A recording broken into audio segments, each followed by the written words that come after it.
In this class, we start discussing Module 3, Section 13, Homomorphisms. In this chapter, we discuss definition of homomorphism and its related properties. And we are interested in maps from a group G to G prime that relate the group structure of one group G to the group structure of the other G prime. Such map often gives us information about the groups, one of the groups from non-structural properties of the other. Isomorphism is an example. So you might have seen the definition of isomorphism, and some properties are discussed in the previous classes. So now we start with the definition of homomorphism. I write definition, which is a map phi of a group G into a group G prime is a homomorphism if the homomorphism property, that is phi of A B equal to phi of A times phi of B, holds for all A comma B belongs to G. Okay, so if this holds, then we can say that this phi is a homomorphism between two groups. Okay, so this is the definition of homomorphism. So one thing you should remember is this AB stands for A star B. This star is the binary operation of the group G. Similarly, this phi of A times phi of B, this is again a product, that is phi of A star, this is phi of A star phi of B, or I'll write it as star prime, and this stands for the binary operation of G prime. Okay, so phi of AB equal to phi of A phi of B means that phi of A star B is equal to phi of A star prime phi of B. As these phi of A and phi of B are elements of G prime, then we can operate these elements with the binary operation of G prime. Okay, and but in this case, in case of A and B, these are elements from G, then we can operate these two elements using the binary operation of G. Okay, so whenever this happens for all A and B, we can say that phi satisfies the homomorphism property. Okay, then we can call that map as a homomorphism. Okay, so the trivial example for homomorphism is trivial homomorphism.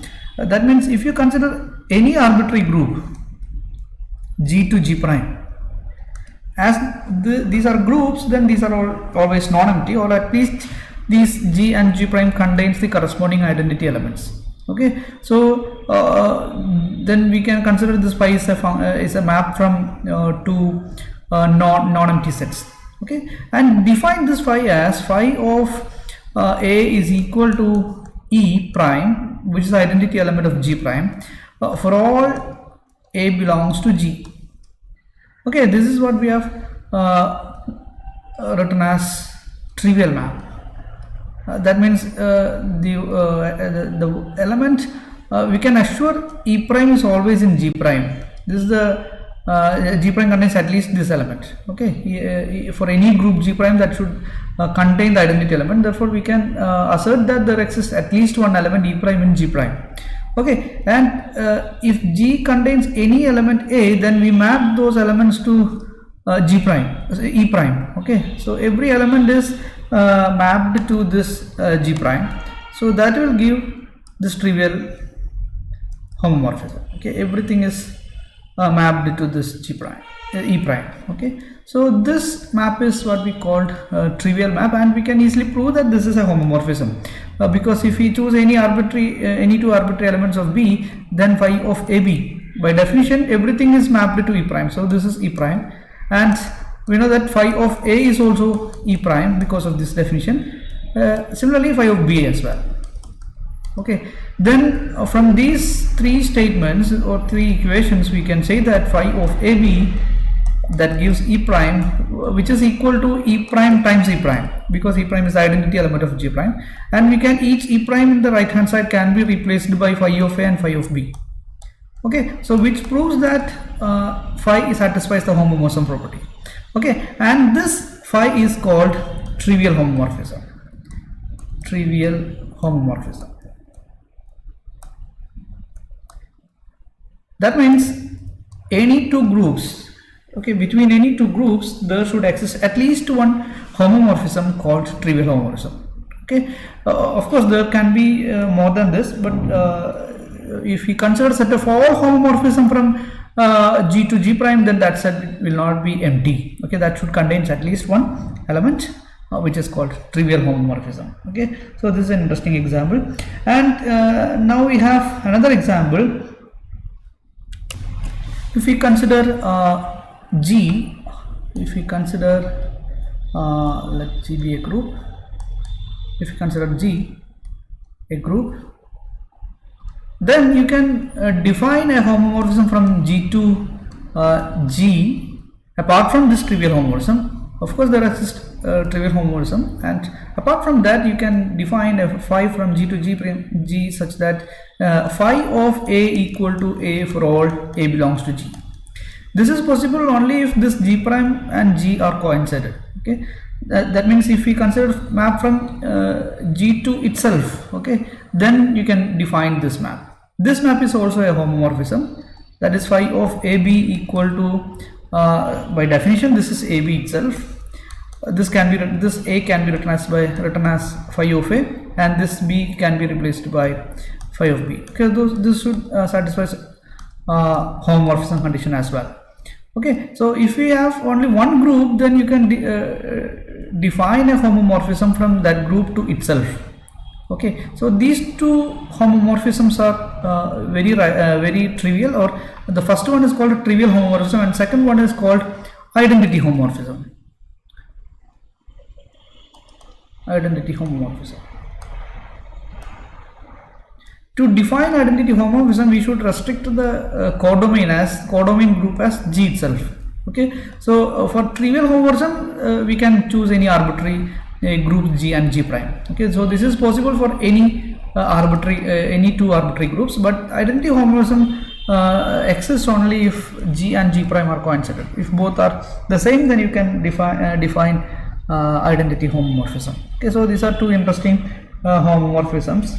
Now we can think of another example that comes from the symmetric group. So please recall that Sn is a symmetric group of n symbols, symmetric group or permutation group, symmetric group, or it is called permutation group. This consists of all permutations from a set with n elements to itself. It consists of n factorial elements. Okay, and another trivial group is Z2. Okay, Z2 consists of two elements, that is 0 and 1, along with the binary operation addition modulo 2. Okay, here obviously the operation of Sn is permutation, multiplication, or composition. Okay, so if this is the case, then you can define a homomorphism like this. Let phi from Sn to Z2 is a map defined by phi of sigma is equal to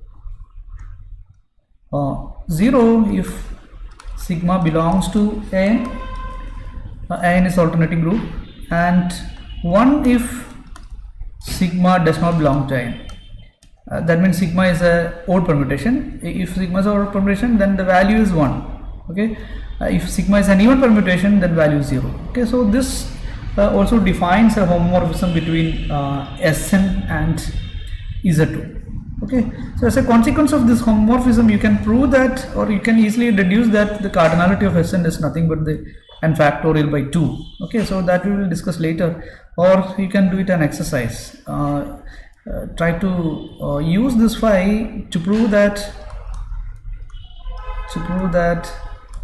Sn by An. Okay, so this consists of the left cosets of An in Sn. Okay, so try to prove that this contains only two elements. Okay, and obviously this is a group. We will discuss it later, and try to find out the number of elements of this using this phi. Okay, so otherwise we will discuss this prove that Sn by An contains two elements. Okay, otherwise we will discuss this in the last part of this module, at which we discuss the computation of factor groups. Okay, after discussing the normal subgroup and all, we can discuss the factor group, and at that time we will discuss this, the cardinality of Sn by An. Okay, so the easiest way to prove this phi is a homomorphism to verify the condition for phi of A b equal to phi of A and phi of B for all A comma B. So here A and B are the permutations, so we start with sigma 1 and sigma 2. So you need to verify that phi of sigma 1 sigma 2 is equal to phi of sigma 1 phi of sigma 2. Okay, we have to perform this by 4 cases. So first we start with sigma 1 sigma 2 both belong to An, both are even permutations. Then consequently we have sigma 1 sigma 2, the product is also belong to An. Okay, because product of any two even permutations is again even permutation. Okay, so if this is the case, then what is phi of sigma 1 phi of sigma 2? Since this sigma 1 and sigma 2 are even permutations, then phi value is given to be 0. Okay, and since this sigma 1 is an element of An, then phi of sigma 1 is 0 and phi of sigma 2 is also 0. Okay, so from this you can write phi of sigma 1 sigma 2 is equal to 0, and this 0 can be written as 0 addition modulo to 0. So this is the binary operation of Z2. Okay, and each 0 can be replaced by this is phi of sigma 1, or you can write it as 0 means the identity element. So I'll write it as, this is not Z2 because as we consider these are elements of Z2, we write this is 0 and we write it as 0 0. Actually this denotes the addition modulo 2. These are the elements of Z2. Okay, so we can replace this 0 by phi of sigma 1 addition modulo 2 phi of sigma 2. Okay, both are 0. Okay, so this can be written as phi of sigma 1 phi of sigma 2. Okay, this proves one case, the case at which these sigma 1 and sigma 2 are elements of An, and in that case we can prove that phi of sigma 1 sigma 2 is equal to phi of sigma 1 times phi of sigma 2. Similarly you can prove the other 3 cases in which you can see sigma 1 belongs to An and sigma 2 does not belong to An. Okay, and sigma 1 belong to does not belong to An and sigma 2 belong to An. That 2 cases can be considered as same one, and finally you can consider sigma 1 and sigma 2 are elements of are not element of this An. Okay, so that means that are old permutations. Okay, so in that case also you can prove this the same result. Okay, so this is also an example for homomorphism between Sn and Z2. After this you can see some illustrative examples for homomorphism, say evaluation homomorphism,